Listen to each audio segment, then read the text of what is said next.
Hi everyone and welcome to episode 065 of the WA Running Podcast as we record on Monday the 10th of February 2025. A jammed-packed episode as we recap the Busselton Bay Run over the weekend along with the State 3000 metres Championships, the WA Marathon Club John Forrest Trail Run and PTS Gong. Across my screen is not one but three co-hosts for this very special episode. First up is my usual partner in crime, Chris the Two Scoop Shaw. How are you, mate? I'm very well, Simon. I'm excited to hear what the other two here have to say. Yeah, we'll get straight into it. So we thought we'll bring the big dogs in WA running podcasting. We'll start with the first co-host, fresh from the 10K at the Busselton Bay Run, Hayden McGregor. How are you, mate? Yeah, casual kudos, Simon. How are you? Nice warm evening out in Forrest Field tonight. So thought I'd broadcast live from my front porch while my internet's down. So what's going on? The internet's down. no internet in the house, and then there's no data inside. So maybe we'll go straight to Shannon. How are you, Shannon? The other half of the Casual Runners Appreciation Podcast. How are you? The better half, I think, is what you're looking for, actually, Simon. There, the better half of crap. You guys are offering a really refreshing take on running for the masses in Perth and WA and internationally, I guess. You guys got global listeners from what I understand. So it's not all about results and performance. For many, running's about more than that, including ourselves. First things first, we're really sorry for not having you guys on earlier. We've had a number of call-outs on your podcast, and I think we've finally received the message after probably the third or fourth time. So apologies for that. For those who don't listen to crap, perhaps you guys could give a bit of a sales pitch. What is crap? What are you all about? And maybe you could tell us about yourselves and your beginnings. Well, firstly, if you don't listen to crap, we don't like you very much, and that's rude. So we don't know what you're doing with your lives, but you're welcome. Hopefully we can improve on things from here. That's about the nicest thing anyone's ever said about crap, Chris. That was a great intro. I appreciate it. That was lovely. Hayden and I started crap middle of July 2024. We had been joking about it at the Double 620 Run Club for a long time. Essentially, it started because we figured we would never be asked to be a guest on this podcast, so we would start our own. And here we are. We're a guest on your podcast anyway, so we didn't need to. But anyway, it was a way. We knew that we were never going to make podiums, that no one was ever going to be too interested in hearing our, race recaps and how our, 25-minute 5K went. So we decided that we would start a podcast to chat to the casual runners out there, those that like to sleep in, miss their runs, come up with any excuse to not go on a run, and just try and make a bit more of an approachable take to a running podcast that I guess, the everyday runner can probably relate to a little bit more than those running, I don't know, sub 2 hour 30 marathons. So how many episodes have you guys recorded? Think we're up to this episode this week. So we really record on a Wednesday and it comes out on a Friday. And I think this Friday will be episode 30. Right. So you've had 30 episodes. Who's been your favourite guest so far? I'll let Hayden take that one first. We'll see if we agree. Favourite guest so far is definitely Abdul, who's a local parkrun legend. Just made me and Shannon crack up for far too long. I'm not actually sure we actually got anything valuable running out of it. We were just in stitches. So, always love having people with a bit of personality and a different story. And then other guests I really love was with Kieran Ryan, who's the director of fundraising at Movember. So that was a really big coup. Someone from Melbourne. It's got quite high up in Movember. It was a really good charity. So great having a chat with him. Not sure what yours is, Shannon, but I think it's similar. Yeah, I think Kieran's probably my favourite, just because one, it was pretty cool to get someone like so high up in Movember. It was a bit of a moment where we're like, we must be okay at this podcasting thing if we're able to get someone like him to come and talk to us. I also loved having just like our mates on. So we've had a few like of the 620 crowd on, but having Ollie and Jesse come on and talk about their first ever marathon. Like, it's just cool to be able to interview your friends. You guys do it yourselves when you get people you know on. It's just fun. Like, you don't even know that you're recording a podcast. You just chat with your friends, and it's always enjoyable. So you've recorded 30 episodes. Would you say that the podcast has improved your running at all, or has it made it worse? Because I know when we first took on the podcast, one of us DNF'd the race within the first week of doing the record. So how maybe we'll start with you, Haydo. Has this crap recording made you a better runner? I mean, if we start from, was it late June that I first started recording? I think I've only managed a 10K PB. The 5K remains elusive, so I've probably lost a bit of speed there. I haven't even done a half, so really it's just all downhill. I'm thinking I'm old enough now. I'm going to transition to masters track and field and just win everything in the men's 30 to 34 category for a bit until the rest of Perth catches on that it's easy golds. So yeah. What about yourself, Shannon? It's made me worse, I'm going to say, because it's given me more excuses for why I shouldn't do my runs. Because we have guests on and then like people in our comments who give us their reasons. And I'm like, oh, that's good. I'll use that next time. So my ability to actually complete a full training week, I think has probably declined since the start of the podcast. Just better excuses. So thanks, crap community, for helping a girl out. Appreciate it. I mean, that's a different take, isn't it? I suppose getting excuses from people is probably nicer than getting advice from people in some ways, as to how to improve your running. Yeah, look, our community is very supportive of Hayden and I being crap. It's probably the thing I appreciate most about them. Some people would be in the comments trying to tell you, like, here's how you could get faster your 5K. Hey, Shannon, here's how you might actually do your sub 20. Stick to a training plan. They don't do that. They encourage us to skip our runs and be crap, and we appreciate it. It's lovely of them. They really get the vibe, Yeah, exactly. Your social media game's great, guys. Something we aspire to match. People keep telling us to record these podcast episodes, for video purposes, but I think this is probably a good example of why we haven't recorded one yet.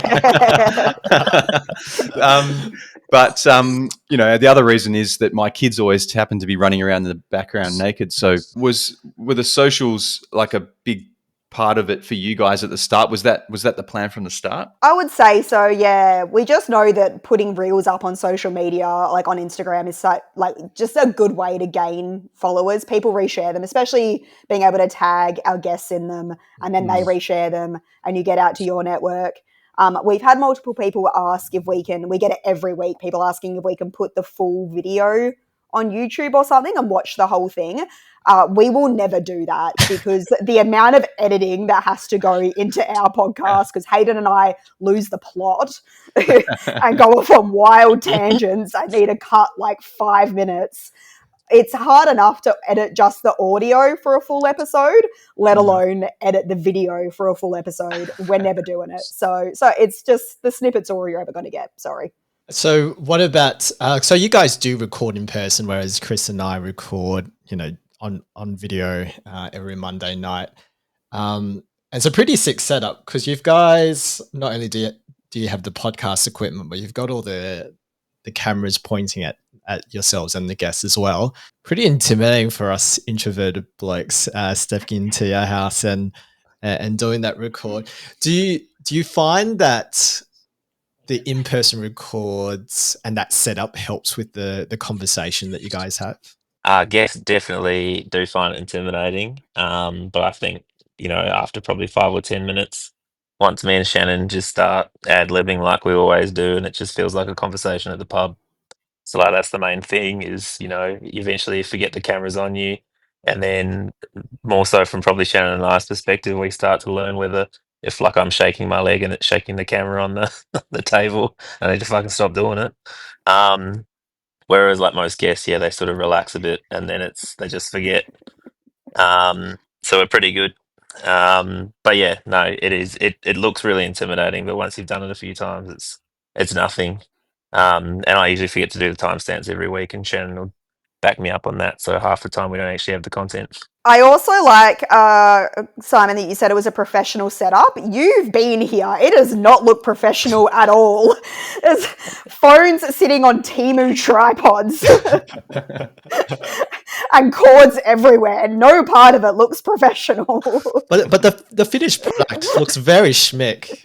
It's very professional, the end product. It doesn't matter what the record looks like. Is this where we give Tom another shout out? We shout out Tom on all of our episodes. Tom's the crap editor. He's fab.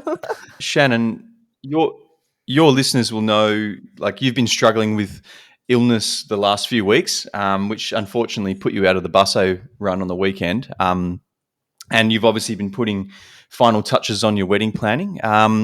How frustrating was it to miss Busso, given how big of a party it seems to be for double? And are you getting cold feet, or is that just Macca's ice baths doing that to you? It's a loaded question. No, it was a shame to pull out of Busso. I've done that event 2 years in a row, and I've been to it 3 years. So it was actually the event that I went to. I don't know, Macca and I had maybe been dating for like 3 or 4 months when I first went to Busso. That was when I wasn't running yet. And it was the first event that I went to that I was like, oh, this is kind of cool. Like, everyone seems like they're having a really good time. So it was probably the first event that I went to that made me want to maybe try running. And then I've obviously done it the 2 years since.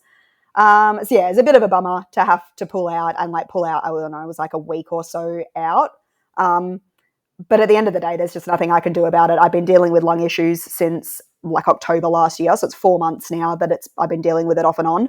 And I got told by my doctor that I can't push for a hard effort for 10K without doing more harm than good. So I don't know, when you've got a professional telling you that, yeah, you need to cool it or you're going to cause more scarring on your lungs, you just suck it up and deal with it. So yeah, it was a shame, but still got to be around everyone on the day. It was everyone's ultimate hype woman, cheering everyone on. So it was nice to not be nervous for once, I will say. That was enjoyable. I had a great night's sleep Friday night, woke up fresh as a daisy Saturday morning. Everyone went off to do their warm-up jogs, and I was just like, okay, bye. See you in 2K. Have fun.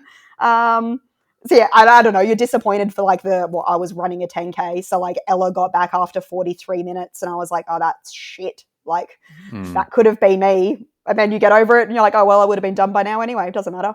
So that's about it. Yeah. And in regards to the cold feet, no, we're good. I think we're okay. We are 2 weeks out, or 2 and a bit weeks out as we are recording today. I've handed everything off to the wedding planner as of 15 minutes ago.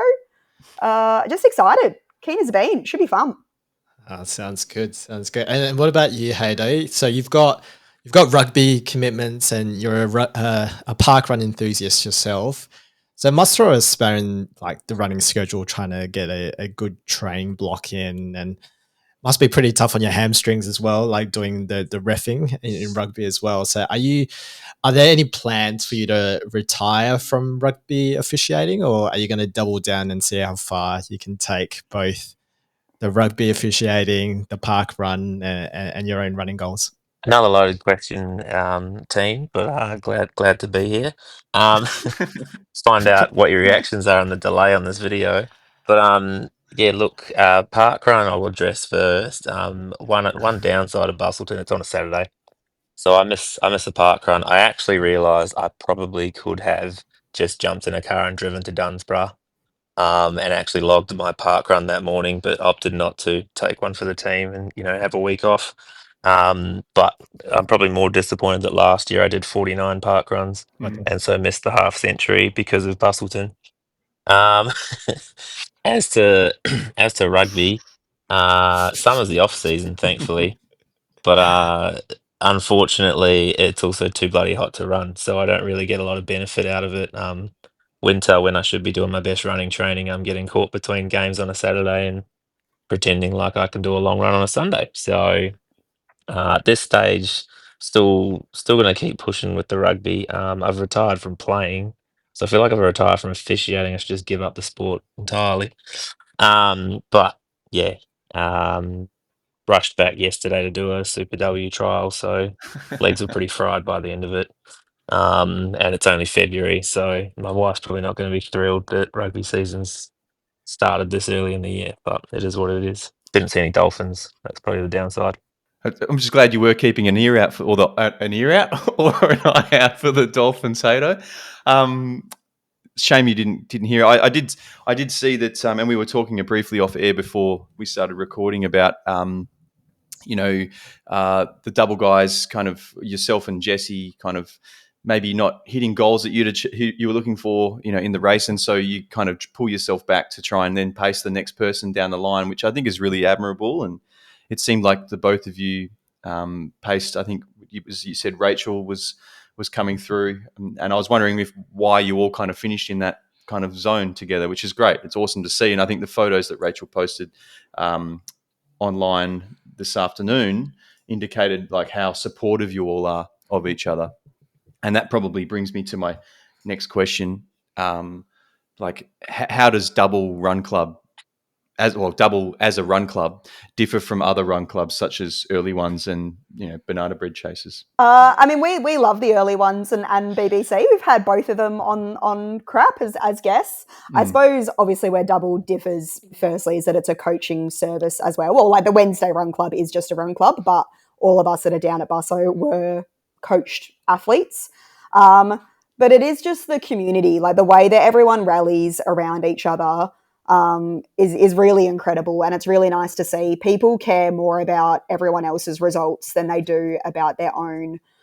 They are just as enthused about someone else getting a PB. And there's no, I guess, difference for us between like Rachel setting her 10K PB at 55 minutes to Adam Dolby winning the marathon and setting a PB at 2 minutes, 39 or whatever it was.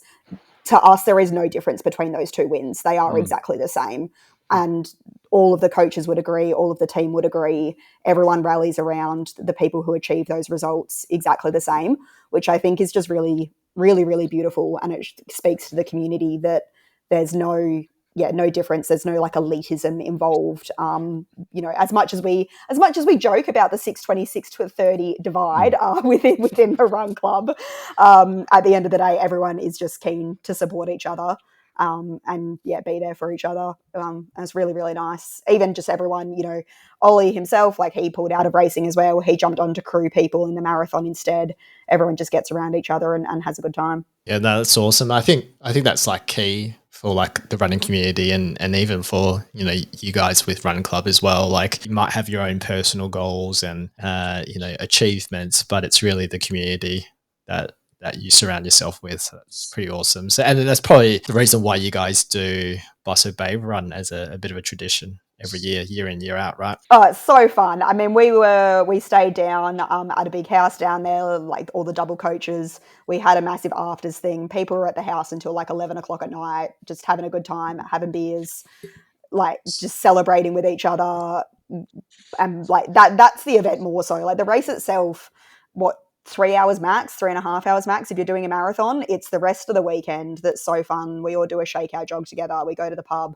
We have like drinks and stuff afterwards, and we all just get to hang out. You just get to hang out with your mates for a weekend. Like it's a massive party of 40 people. So yeah, so much fun. Awesome. All right, so we'll finish up with your goals for the next 12 months. So we'll start with you, Hayden. What's your plan for the rest of 2025, both from a running point of view, but also from a podcast point of view? Yeah, look, running wise, probably trying to hit my 5K PB. Hopefully soon, but it's been over 18 months, so want to get that down. I ambitiously said sub 20 at the start of the year, and my training's been a bit shit, so anything will do. And then, yeah, I was on about a 6-run streak for 10Ks that got broken on the weekend, so I'm probably satisfied with that. And look, if I get another half mara PB at HBF, I'll be happy. As to the podcast, oh, look, I promised I would be more organised this year. That's probably just not happening. It'd be good to just get the listeners up a bit more, get a bit more variety, stay consistent with our guests. That's probably where we've been dropping the ball a lot. But yeah, looking forward to Transcend. We'll have to actually do trail running. Yeah, I mean, I'll start with the podcast. You guys will notice, like, we've still had guests on this year. They have mostly been organised about 24 hours before we record. So our goal this year was to tee those up in advance, and that has not eventuated so far. So definitely some organisation into the podcast is the goal. And we do have a few guests on our lists of people that we would like to try and target this year. Some of them are probably a bit ambitious, but we'll see what happens. You never know who might actually agree, so we'll give it a crack. But yeah, definitely just get the listeners up, running wise, I want to just not hate doing Transcend is a big goal. So yeah, actually do some trail runs in the lead up to it, do some hills. I've decided that for with my lungs, I can't really do like extended fast efforts at the moment, so thresholds are kind of out for me. So I think for a couple of months, I'm actually going to start going to the Manning Park Trail Runners on a Thursday evening and doing that instead of threshold. Just try and mix it up a little bit. So yeah, I want to get through the, whatever leg it is I do at Transcend, but that what it ends at 10 to 14k, whatever it ends up being. And like, I'm not aiming to enjoy it. That seems ambitious, but just to not hate every single second of it is the goal with that one. I would love to get my sub 25k, was on the goal list for last year. Didn't quite happen. I'm not putting too much pressure on that because I don't know how the lungs are going to go pull up. Long story short, I've been told it could be up to 12 months for them to actually return to baseline. So we're only 4 months in. We'll see how that plays out.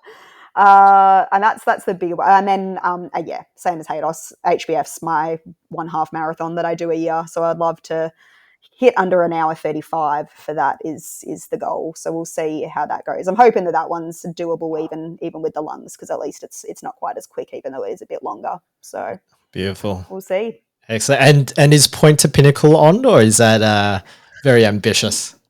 Maybe next year, let's slowly go up in the hills department before we tackle the world's hardest half marathon. Sorry, Kieran. Sounds good. All right, well, let's get straight into results this week. So, look, we've sent you a document full of results, but I'll start things off with the state 3,000 meter championships. So that was on, I think that was on Saturday night, and we had both the women's and the men's 3,000 meters. So we'll start with the women's. In the under 20 division, we had Madeline Taylor doing that in 10 minutes 15 seconds. And in the open women's, we had Lauren Ramsden in 10 minutes and 5 seconds, Angie Ross in 10 minutes and 6 seconds, so just edging out there. And friend of the show, Hannah Doyle, getting it done in 10 minutes and 6 seconds, but 0.83. We've also had Ellie Glanz finishing it in 10 minutes and 32 seconds, so pretty quick there in our women's. In the men's, we had the under 20s won by Tom Cross. I think he was our social media guy at the community run on Friday. He was winning that. He won that in 8 minutes 33. Andrew Hellbush came second in 8 minutes 39 seconds, and Jonah Hanakiri came third in 8 minutes 52. In the open division, we had Max Shervington, who was also our state 5,000 meter champion. He won the 3,000 meters in 8 minutes 32. Tom Moorcroft coming second in 8 minutes 33, and Luca De Toro coming third in 8 minutes and 37 seconds. We had Kai Metzner, a special shout out, who did the 3,000 meters in 8 minutes and 47 seconds. We'll start with you, Shannon. How fast do you think you could do a 3,000 meter? I just saw this as I was looking through the notes and was like, oh, crap. Look, great question. Can I go currently right now? Because not good right now. Can't run 3K straight at the moment. So that would not go well.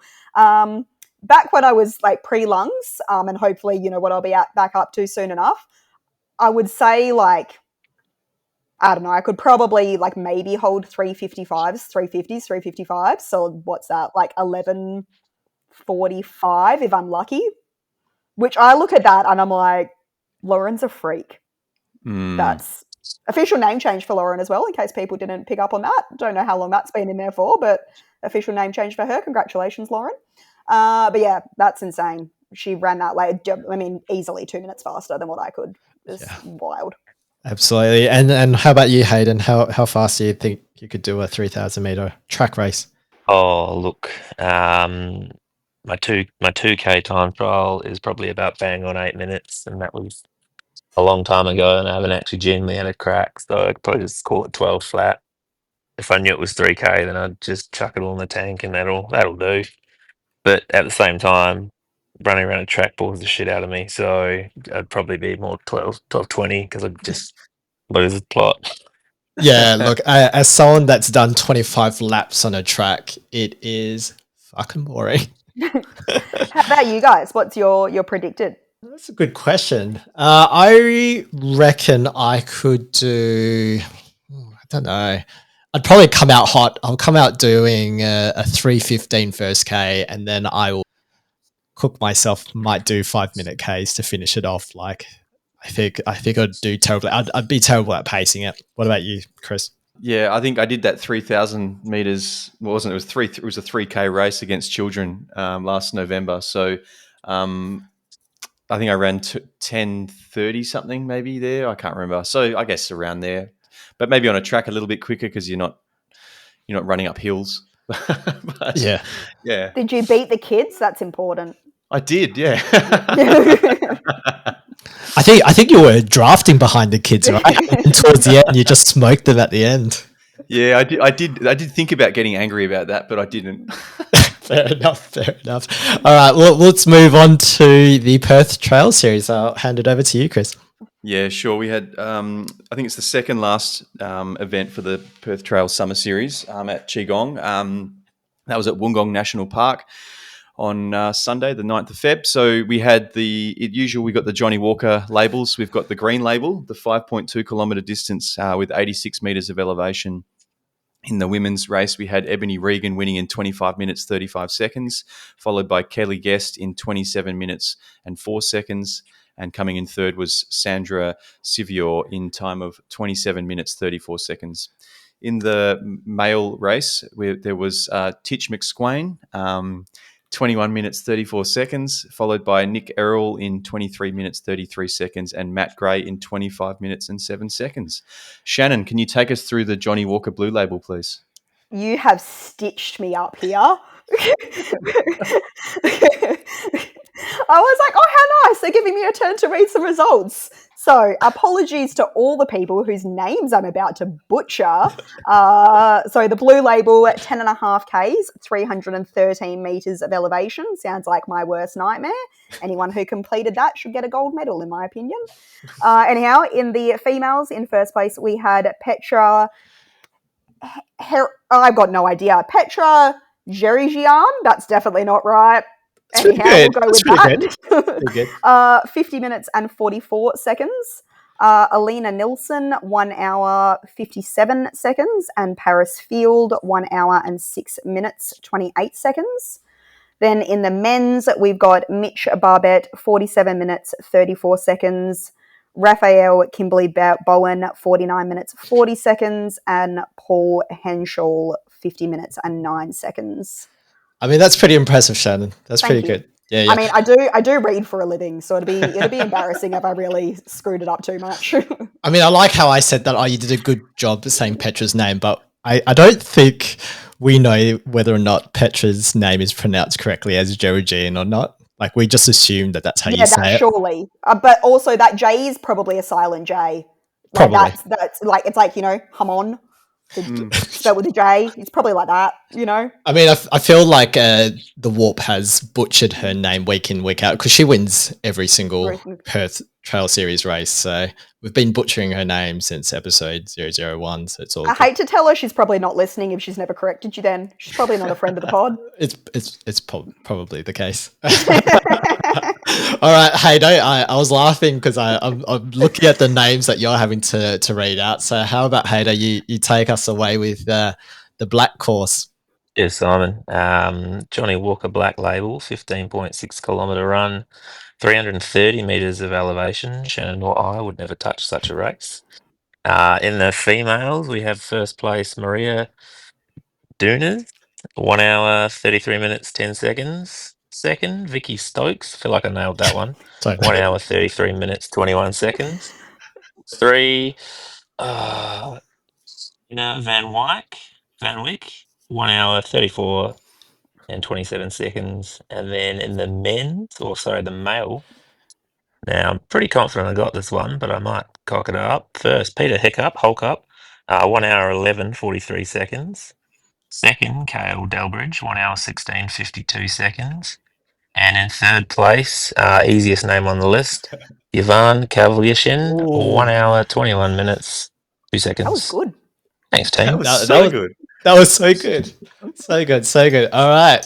Thanks, guys. We'll move on to the WA Marathon Club John Forrest Trail Run, Chris.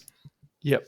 So I was there actually on Sunday, which was great. My first ever trail race. And what I noticed was there was very different people at a trail race, not like not the normal people, like the people you usually see at a road race.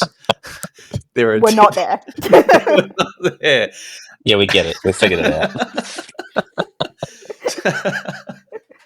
To confirm, you're not calling the people who were there different, as in weird different, just not the same people you're used to seeing. Oh, no, I'm making sure Chris and Simon don't get cancelled. Just different. Tom, edit this out. Unfortunately, I'm the one that's doing all the editing. So yeah. Sorry, guys. I was in tears. So we had a 13-kilometer race and a 5-kilometer race there. I'll go through the 13K. There was 280 meters of elevation on that. In the females, we had Claudia Mitchell winning in 1 hour, 6 minutes, 13 seconds, followed by Hannah Matthews, 1 hour, 7 minutes flat, and then Kirby Ritson in 1 hour, 8 minutes, 11 seconds. In the male race, we had YouTube sensation Sota Mayhara in time of 52 minutes, 7 seconds, followed by Ali Wilcox, 54 minutes, 42 seconds, and then Brett Homburg in 58 minutes and 15 seconds. Simon, please take us through the 5-kilometer race / 4.3-kilometer race so I can breathe. Yeah, no, sounds good. It seems like you've also stitched me up. So in the female race, that was won by Jenna O'Neill in 19 minutes and 40 seconds. In second was Emily Murray in 20 minutes and 50 seconds.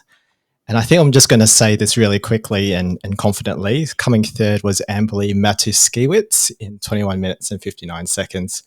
In the men's, the men's was won by Levi Quinton in 17 minutes and 35 seconds. Craig Duffy in 19 minutes and 12 seconds. And third was Ben Kelly in 20 minutes and 39 seconds. All right, so the premier event over the weekend was the Busselton Bay Run, aka the double AGM. Maybe we'll start with you, Shannon. In the 5K, could you read out the results for the 5K? I can. So in the women's, we had Alice Kerr in first place, 20 minutes and 15 seconds. Second was Christina Ladyman, 24 minutes, 21 seconds. And then Talia Dowsett in 24 minutes, 48. Then in the men's, we had in first and second some of the double crew. So Dan Smith, 17.26, and then Scott Price, 17.42. Just to note there, Scott Price did that whilst sick. He was horrendously unwell. So impressive effort to come through with a second place there, and I think like a 10-second PB. And then Brady Baker in 19.19. You've got a question here about the John Cena. Hayden knows the story. I don't know the story, so I will pass over to Hayden. He can shed some light on that one. Oh, generous to say I know the story. I played a lot of backpedal to figure out what was going on because I watched arguably the best Strava year in sport recap. It was the unofficial version by Daniel Smith, aka Big D, aka Mini Smithy. And I would suggest if listeners are a follower that they scroll back to around September in the lead up to the Perth Running Festival Marathon to get the full blow-by-blow update. It's a love triangle for the ages, and it does not disappoint. I'm still not entirely sure who's who in the zoo, but as someone who likes Stravas, the moment they pop up, I actually missed them live and felt really bad that I wasn't cycling back through and joining the conversation. So yeah, it's a wild ride for anyone who wants to book themselves a ticket. Sounds good. Maybe we'll put a link in the show notes in this episode record. Yeah, to Daniel's Strava. That specific moment in time. It's a riot every week. All right, so let's move on to the 10K. Maybe you, Hayden. Okay, cool. So I'm just looking at the results. The 3.6 kilometer solo switch. Oh, wait, sorry. Busselton Bay Run. I'll switch. In the 10-kilometer run, in the female race, we have Rebecca Bolsa winning in 37 minutes and 9 seconds, significantly quicker than me. A new double athlete, although a common name in the WA running community, Rochelle DeMassey, second place in 39.26. Our first race back since, I think, London. So big kudos to Rochelle. And then in third, Sienna Millgate in 40.52. In the men's, we have Jack Sirrett in 33.40, who looked like he was going for a training one when I ran past him in the opposite direction. Kaylin Bennett, in brackets, I've got Rapid Child, which I think I get the reference now. The one that feels like you're at school athletics carnival and you regret why you're still running. 34.05 in second place. And then in third, we had Ronan Phillips Jones in 34.51. Another great showing from our friend of the pod, Hayden McGregor. Oh, sorry, that's me. 55.03. Look, great first half. Would like to say that the turnaround point was a rapid improvement.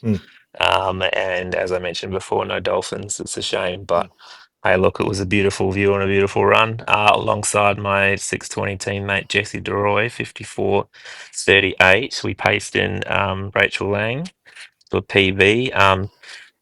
Fun fact for Simon and Chris, because you wouldn't know, Jesse is about 20 seconds quicker because as we came down the final straight, the half marathon cuts earlier, Right. and a certain Matt Smith and lead bike turned right in front of us. And Jesse looked at me and said, "Shall we see if we can beat Smithy?" I could not. I hung on for about 100 meters and thought, it's still another 300. I'm never going to last. Jesse managed to hang in all the way to the end and then said, "Oh, I felt bad and it would look worse if I then pipped him when there was a turnaround point." If you ask Smithy, he said, I'm not sure what the exact words are, but he thought it was second place trying to chase him down. So I think Jesse's getting 20 times 1K repeats now for the next session. Well done, Jesse. Well done, Jesse. Uh, So, um, so where did it all go wrong, Haydo? I think it went wrong about 2 weeks ago. Shannon made a false promise that she, although I was withdrawing, would happily pace me to a PB. Sure. And then not only did she ditch me last week, she didn't quite tell me she was quitting for the weekend, but it was like, "Can you just do the podcast for the week? I'm not feeling well." And I was like, "Yeah, sure, whatever. Like, I'll see you Saturday for a big run." And then, yeah, roll up Saturday morning, none the wiser, and Shannon sipping her coffee going, "Geez, great day for it. I'm not running." So I was left to my own devices, and I've all I've managed in the last 2 weeks, because I'm just so burnt out from work and rugby, was run club, and I struggled at that. So I think I was always set up for success Saturday, and I got to about 4Ks and just couldn't even hold 5 minutes by then, and was like, I'll just slow down and enjoy the run. So yeah, and then yeah, once I caught Jesse, I was like, let's hang back and see if we can pace Rachel in, because she was still going strong when we saw her on the turnaround. So yeah, Awesome. Shannon owes me a pace. That's all I can say. Yeah, look, I would be upset at Hayden blaming me, but that's what crap's all about, is blaming other people for why we have runs didn't go according to plan. So it seems fair. It's on brand for us. So yeah, oops, that's mine. That's on me. Yeah, look, I actually don't think I would have helped you very much though, Hayden, because I don't think I would have been holding, what was it, 440s or whatever it was either. So Yeah, it just would have been like three of us all pacing Rachel at the end. That would have been fun. Excellent. All right, so let's move on to the half marathon. Maybe you, Shannon, there, if you can cover the half marathon for us. Alrighty, so in first place for the women's in the half marathon, we had Kate Baker. It is written here, GOAT. That is true. I will pay that. She absolutely is. 1:17:38. Lauren French coming through in second with 1:20:01, and then Sarah Greenwood in 1:21:07. Over in the men's, we had Matt Smith, Smithy, doubles head coach, coming through with the three-peat, 1:09:44. Second place was Caleb Noble, 1:10:03. And then taking Macca's podium spot that he'd held for 2 years, Carlos Aquino, 1:11:02. A couple of questions here from the boys. Does Smithy not like to lose? That is correct.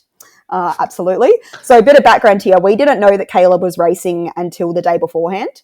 So up until the day beforehand, Smithy figured he was going to have a really easy run. There was Macca, Vlad, Carlos, a few other guys who were all planning on running around that like 111, 112 mark. I think there was even one or two others. Mhm. So the plan was essentially for Smithy to actually pace them all until about the 18th K.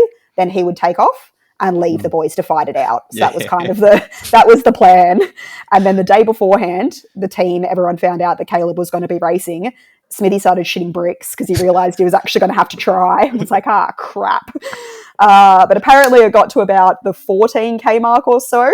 Caleb said to Smithy, they would be running together the whole week. Caleb said to Smithy, I was like, my legs are cooked. I can't do it. Do you reckon you could just hold this pace until like 18, 19 Ks to get me there and then you can take off? And Smithy was like, oh, thank God. Sweet. Yeah, no, sounds good, man. Sounds great. So that was how he came through. And yeah, those last few Ks was him just, deciding that he can suddenly pick up the pace, make sure he got that dub on Caleb. So yeah, coming through with 3 wins in a row for him. I don't know if that title's going anywhere soon unless people start more people start coming to Busso, which they probably will. We're making it too popular. For sure. All right, so we'll move on to the marathon. How about you, Hayden, covering the marathon for us? Ooh, alrighty. In the event that Shannon and I will probably never do, female race, Anna Watts took out the dub with a 3:24.34. Nikki Shannon, 2 first names, don't trust her. Second, 3:29.39, followed by Kate Adams, also 2 first names, concerning. But a great effort for third, 3:37.0 flat. A big day out for the double family. In the male race, fan favourite of crap that we never mention on our podcast, Mr. Adam Dolby, streaking through 2:38.33. Followed by Joel Gray, 2:39.19. And then probably the biggest hybrid athlete going around, Aaron O'Loughlin, another double team member, 2:46.19. The man looks like Terminator on roids. And that's the top 3 for the Mara. Did Shannon crew, and for who did Shannon crew? She crewed a couple of iced coffees, I think. That's about it. Look, yeah, no, I did not crew anyone in the end. I put it in the double chat to see if anyone, any of the marathon guys needed a hand. Most of them had Ollie helping them out. I feel a bit bad. Turns out Aaron actually didn't have anyone crewing him, and he missed that message. So if I had known, I would have crewed Aaron for his, but he didn't need me. He came third anyway, so I would have been irrelevant. But no, I stood at the finish line, drank a couple of coffees, and that was about it. I cheered everyone in. It was great. Good job. Thank you. Yeah, no, it's hard work, it is. Totally. So out of all of those performances, what, in your opinion, what would be the standout performance? We'll start with you, Hayden. Standout. Ooh, you know what? I just think Dolby's win. It's just he's been in sort of the top 20-ish for probably the last year of runs across Perth. And I would have said he was a dark horse for anyone outside of double. Might not really know who he was, but his progression and just how he can just lock in. Like, this was something that was a long time coming, and I think you'll start to see him dominate podiums for probably the next couple of years at least. Because the 2:38 is pretty fucking quick for a local race. So yeah, huge. What about you, Shannon? I've got 2. So coming through in the half marathon, in the result that got most of the double crew the most excited was one of our blokes, Luke Whitaker, coming through with the first place age group in the 40 and above. Just none of us were expecting it. So his name got called out and we all went absolutely wild. So the way Busso does theirs is that they have they only read out first place for the 5 and 10K, but they read out first place in all of the age categories. So under 16s, open, over 40s, over 50s, over 60s, I think. And then for the half marathon on marathon, they read out first, second and third, plus first place in all of the age group categories. So yeah, anyhow, Lukey Whitaker, I think it was like a 12-minute PB or something in the half marathon. He's been with double for like a bit over, well, probably like 6 to 12 months, thereabouts. So yeah, massive PB, came through in like under an hour 30. Absolutely crushed it, and we're all just so excited for him. And then my second shout out, actually goes to our one athlete who had to DNF the race, and that was Nari. She had the most, so Nurushka Irvine, she had the most impressive training block I've ever seen. She runs so much on the treadmill. She's got two little girls at home, clocks like 70 plus Ks a week sometimes on the treadmill, 3 hour long runs on the treadmill. How she does it, I have no idea. But she got really sick about 2 weeks out, thought that she was going to be well enough to race, got to about the half marathon mark of the Mara, so about halfway through, got really dizzy, had to pull the pin, started vomiting. Like it was a pretty gnarly DNF. But I'm just so proud of her, and the way that she handled that was really beautiful to watch. She was obviously really disappointed, which is fair, but she'll be up and on to the next one. She's also running 3 other marathons this year. She's doing Gold Coast, Melbourne, and Sydney, so she's got plenty of time for her redemption. But yeah, it's just great to see someone still be able to, not have the day that they want and still be proud of what they achieved. Yeah, she's incredible. The way that she commits to a training plan and a training block is amazing. So she's just got so much grit. She's the definition of mental resilience, just handed to you on a platter. If anyone wants to know what it looks like, then you can take a look at her. I think the other thing you mentioned, Dolby's progression. I think Nari's progression has also been, quite remarkable. And I think even though this is a kind of a setback, I think I can foresee her progression going so much further now, because all these other races she's got going, and like you say, the work she puts in, she's like a coach's dream, right? She does everything the coach asks, and so I can't wait to see what she does next. Keep your head up, Nari. We're rooting for you. So sell it to us, guys. So what's the deal with Busselton Bay Run, particularly with the double crew, right? Because I mean, we've got a mole in your crew, and we won't mention his name, Jesse. Why the Busselton Bay Run for you guys? Like, why do you guys commit to Busselton Bay Run year in, year out? Oh, look, I don't know if we have a lot of choice, if we're all being honest with each other. I don't know how much of it's really voluntary. Like, I mean, I'm getting married to the owner of the business, so like it's kind of in the subcontract there, I feel. But it's just a good time. As I said, like I had a great time down there the first time that I ever went with Macca. Before I was even a runner, and just like the vibe of the event itself, and it's not just the double crew, but the event that the Bay Run committee themselves put on, or the Busselton Runners Club put on, is just great. Like the way that they set it all up, it's very inclusive. The cutoff times for the half marathon, for the marathon, are quite inclusive. And it's just a really fun event. And then for the double crew, I honestly don't really know how it's happened that it's become such a thing for us. I think the first year that we went down, it was really just Macca and Smithy and like maybe 2 other people. The second year, like my first year racing, I think there was about 10 of us, maybe 15. And then by last year, there was 30. Like it just went out the window. And then we just hype it up so much. Like we spend from Run Club on Wednesday for the next 365 days, we're all just going to be talking about how excited we are for Busso. So then anyone new joins and all they hear for an entire year is how great Busso is and how much fun we all have. And then they get excited about it too. So it's just, I don't know, it becomes a bit of a self-perpetuating cycle of fun. How about yourself, Hayden? Yeah, piggybacking off Shannon, I just remember when I first started to sort of join the group runs for double, all I heard about was how good Busso was. And I was like, oh, I did that run a few years ago. I don't remember anything particularly special, but it just sort of grows. It's like its own little cult legend, I think.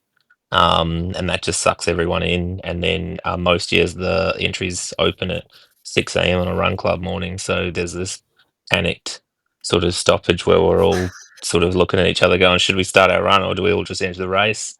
And then I learned the hard way last year that everyone's already booked their accommodation. So I'm the sucker paying twice as much for a hotel room every year at Paso.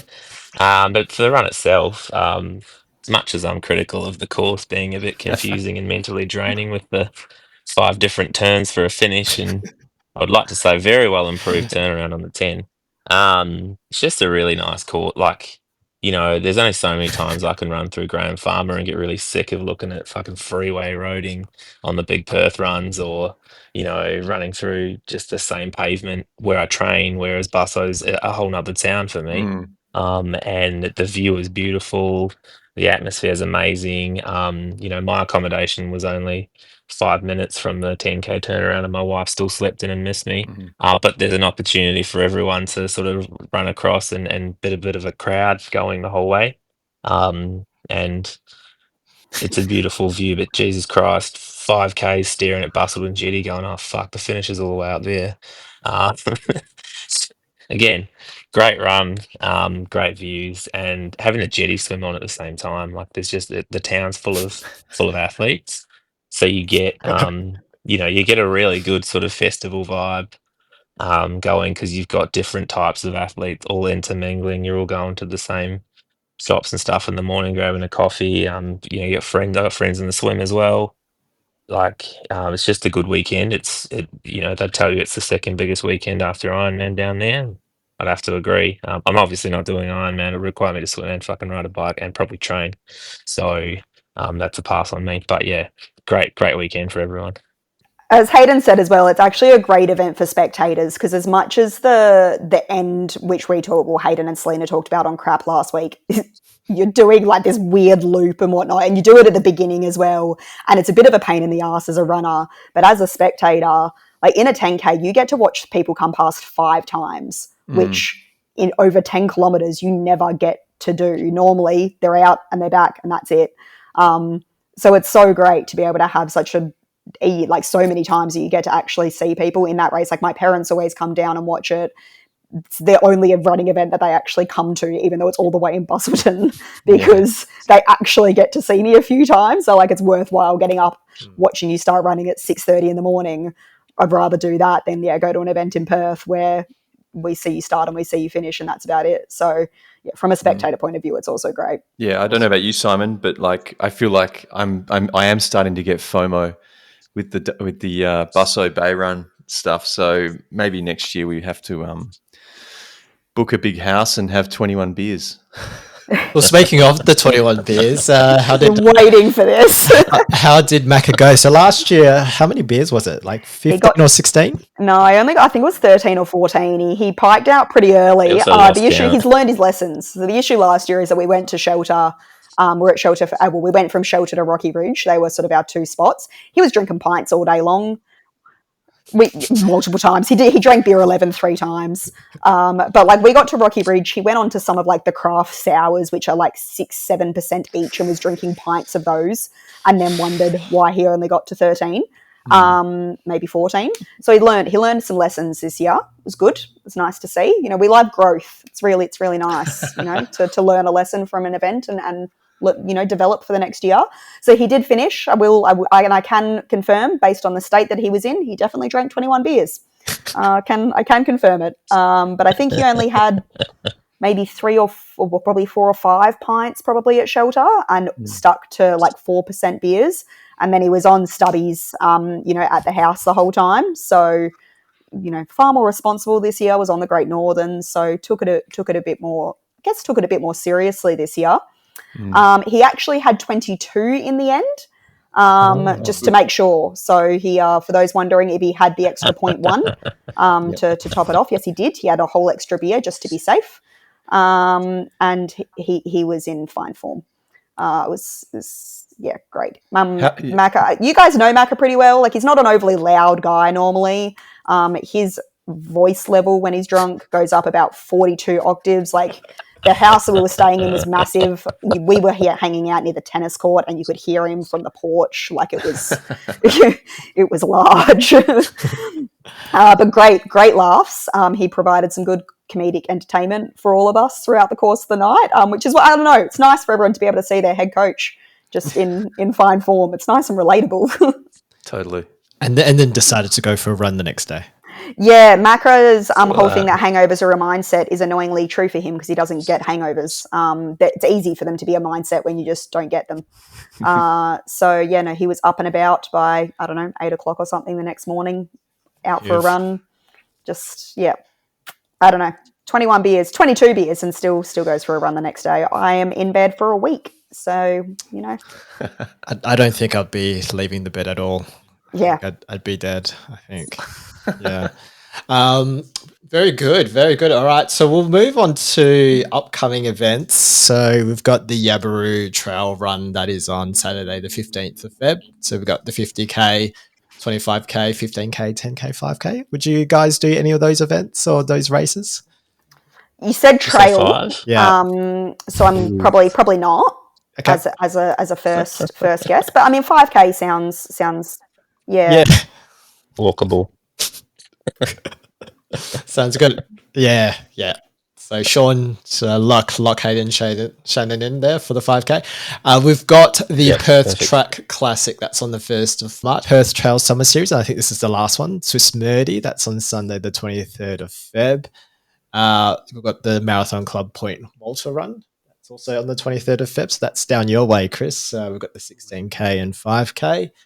And then we've got the Running Works Like Hill Ultra, which is on the 1st of March also. So I know that you and your podcast and our podcast have discount codes for that, right? So yes. Yep. So whether it's Warp, which is only 4 letters, or the Confusing Casual Runners Pod, you do get the $50 off. Chris stitched us up there.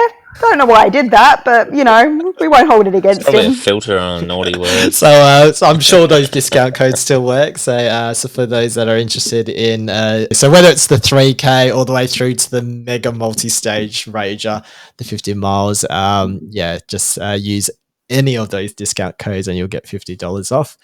And then I think at the Running Works calendar, you've also got the Canning River Running Festival. That's on 16th of March. That has distances in the 10K, half marathon and marathon. Shall we move on to a bit of Warp admin, Chris? Yeah, sure. We'll just get straight into it. Guys, is the Beer Mile happening? Look, yes, but we may need to reassess the date because I looked at that the other day and was like, oh, we said we were going to do that at the end of March. Yeah. That's like 6 weeks away. I'm not committing to planning anything until after I get married. So, you know, maybe we reassess for April. Feels more achievable. Sounds good. As long as it's not the 12th of April, I think I'll be okay. Yeah, look, we're away doing the bib for a bit as well. So like end of April is what I'm thinking. Maybe we reassess for the end of April. Just perfect. Kick the can down the road a month, you know? Yeah.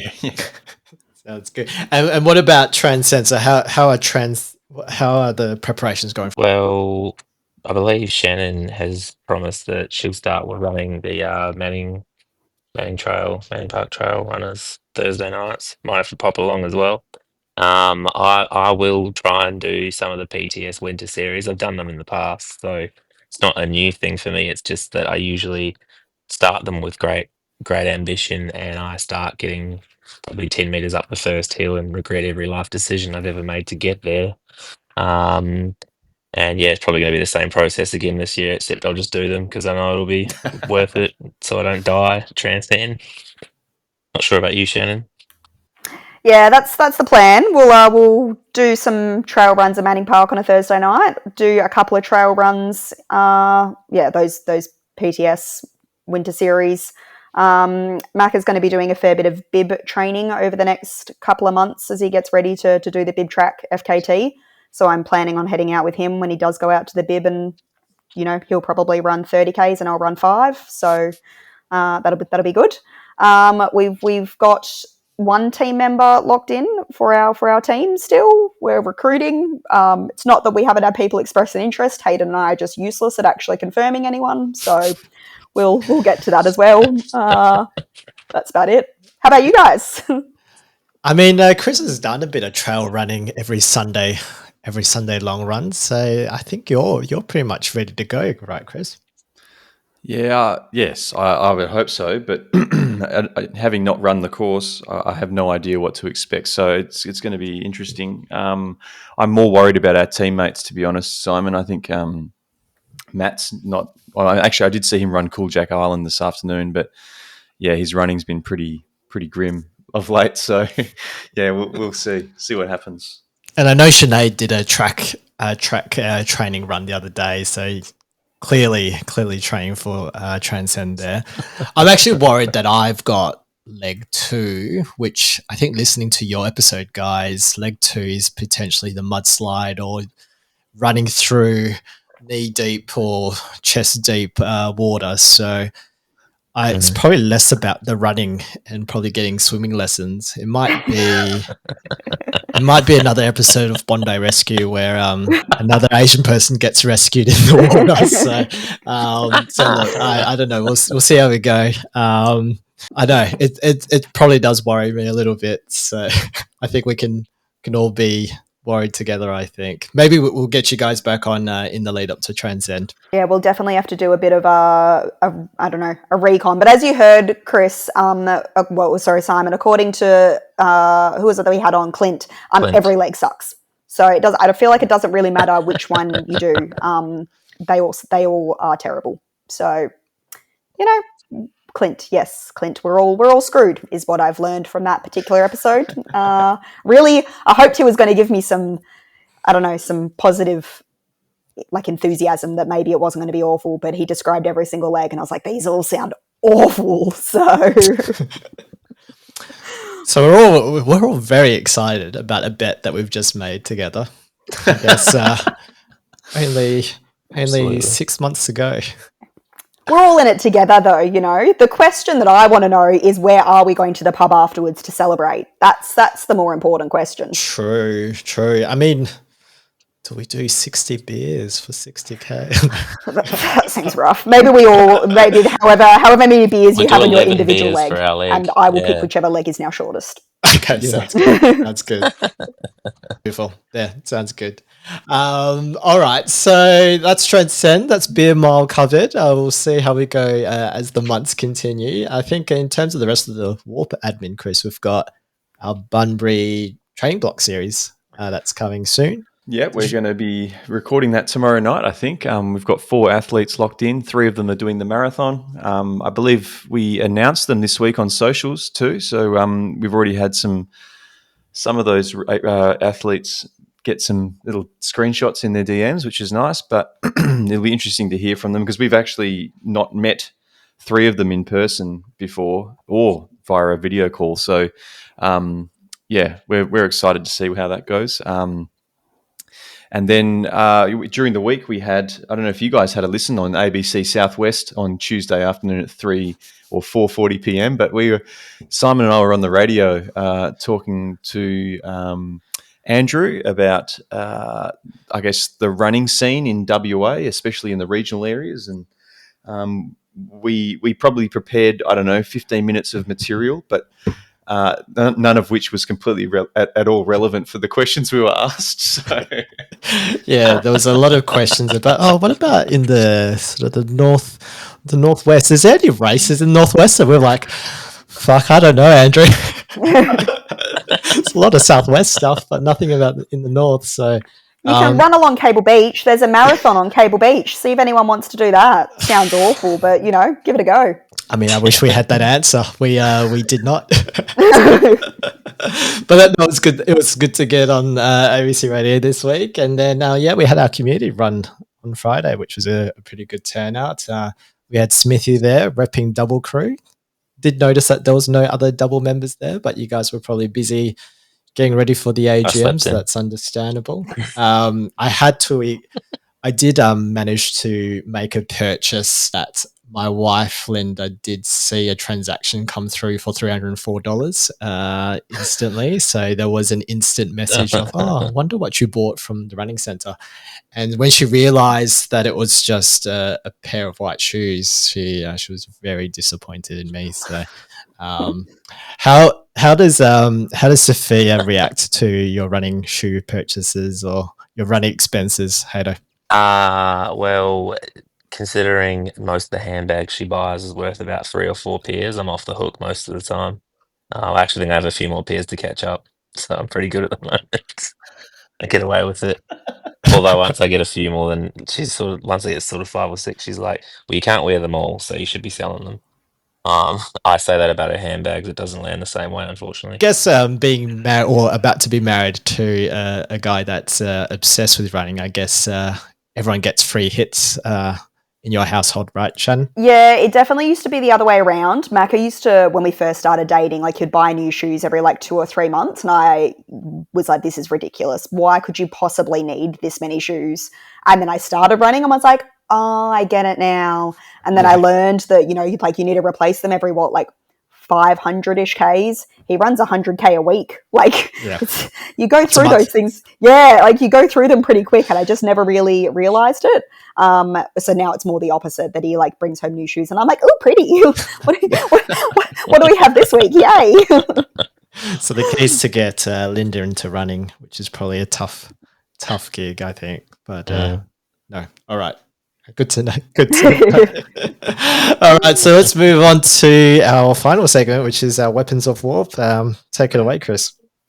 Yeah, we've got a couple of weapons this week. Brian Burke, listener of the show, he paced terribly today. Ken McCartney,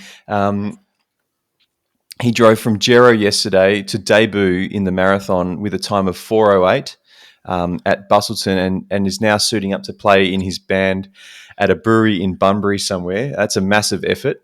He also got a tattoo, if I'm not mistaken, and he used the 42.2K using the K to spell Ken. So amazing tattoo. And then the other weapon we had this week, which was probably a pretty remarkable one, was Aaron Young's Sterling completion FKT attempt. Aaron, that's a 110 kilometer course with over 5,500 meters of elevation, effectively hitting the peak of each of the mountains in the Sterling Ranges there. And this little quote's taken from fastestknowntime.com. This route is the true completion of the Sterling Ranges National Park, a popular national park for hiking and other activities. This route follows the Sterling Ridge Walk, an unmarked, often multi-day hike, as well as 6 climbable peaks within the national park, whilst also hiking between them. This trail truly is the greatest possible mountain hiking route in Western Australia due to the state's limited mountains. Now, the previous course record was Jake Reed back in 2023, completing that in 1 day, 12 hours, 42 minutes and 58 seconds. Aaron completed it in under 24 hours, in 23 hours, 28 minutes, 40 seconds. And I don't know if you guys have seen any of the images that came through, or the videos, but it was great seeing a lot of swear words come out of his supporting crew's mouths as he approached in the dark at somewhat like 3 a.m. or something. It was great. Sounds like a shit time. Yeah. They sounded, from what he said, it was pretty wet and wild in the first half, but as the day went on, it cleared up, and it actually got a little bit warm. So apparently he was running a little bit behind the planned time. He just ended up doing the last few peaks in the dark. So despite maybe running a little slower than he had anticipated, completing in under 24 hours is an incredible achievement. So he beat the previous FKT by 12 hours, so that's a pretty decent effort, really. Yeah, for sure.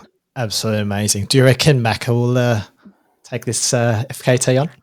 I wouldn't be surprised. Let's let him, run for 9 days first over the bib track, and then see what one. He's planning on doing one a year, essentially. So, last year it was the Cape to Cape. This year it'll be, the bib track.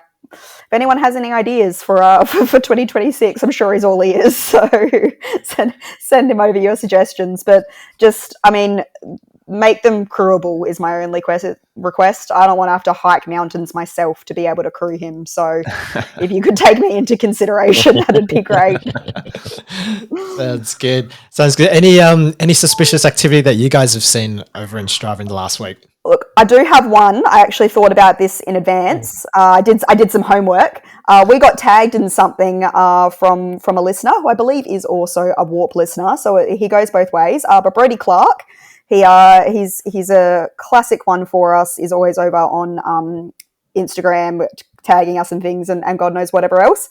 But he, on the day of Busso, tagged us in Hayden and I in a course just in the city of Fremantle in Mosman Park. But he said Shannon, Beattie, Hayden, McGregor would love this course. It's essentially just 45 hill sprints back and forth, was what he tagged us in. And I told him that if he hated us, he should just say so. So I don't know what games Brody's playing at, but we'll find out. Also, Brody is one of the people that is offered to be on our Transcend team. So if he's doing hill sprints, 45 hill sprints back and forth, maybe we should be recruiting him after all. So stay tuned. He's ready. He's ready to, he's be in 10 crap. Yeah. All right. Well, that's it for us in this special episode of the WA Running Podcast. It was great to have you on, Hayden and Shannon. How do listeners reach out to you guys? You can find crap over on Instagram. So we are Casual Runners Pod on Insta. It's the Casual Runners Appreciation Podcast on Spotify, Apple Podcast, YouTube. I don't know, wherever else it is you listen to your podcast if you're a weirdo and don't listen to it on one of those 3 streaming services. We release every Friday. So you'll find us there.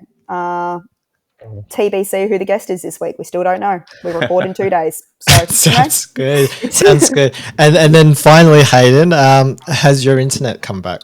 Haven't checked, but I feel like it may have because my wife hasn't come back out to use the internet up front. So she must be lying and be watching Netflix. But I thought the view's amazing out here. So I had an Uber Eats driver come at one point. I had the delivery van next door pull up. Just been a very eventful night in Forest Field, to be honest. So yeah, been good. Great experience. I recommend it. All right. Well, thanks for coming. I expect to see you out in the dark.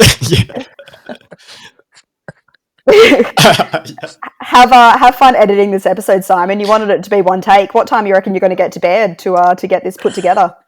So Linda, if you're listening to this, I will be in bed at 1 a.m. tonight. Sorry, Linda. Shannon and Hayden, thank you for joining us in this episode of the WA Running Podcast. And hopefully we can do this all again, probably in person, so that we don't have to deal with the delay. Casual kudos, Simon and Chris. Casual kudos, guys. Casual kudos, guys. Casual kudos, Simon and Chris.